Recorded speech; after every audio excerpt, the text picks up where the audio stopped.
Hello, I'm Jerry Worth with ProfitDig. Here talking to my good friend Jeff Spencer. Jeff, how you doing? Good, Jerry. How you doing? I'm doing good. Good. So Jeff, what should I do if I get a short-term bid request or one with a real quick turnaround? But you always need to keep in mind, just because you get a bid request doesn't mean that you necessarily have to submit that bid request. The thing you really got to watch out to, especially if you're not used to turning jobs over that quick, as far as bidding, don't get yourself in a bind. We get them all the time, from contract we work with on a regular basis. We may get one, maybe a small project, they want something to turn around by the end of the day or, the end of the day the next day. Small projects, that's generally not too bad, if you're familiar with the area you're working in and stuff.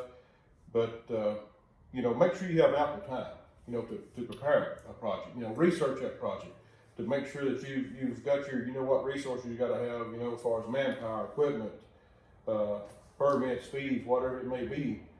So I guess the less familiar you are with where the job is and the circumstances around it, really the more time you should allow yourself to do the bid. Right. Yes.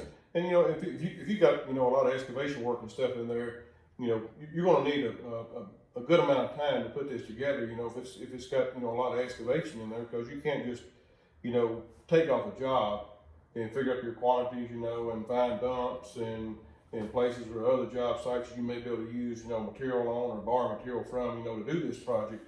So you need to make sure you have enough time, because you don't want to give a bid in a rush. Mm-hmm. Just because you got a good client and good customer, don't feel the obligation to push this through that may cost you money in the long run.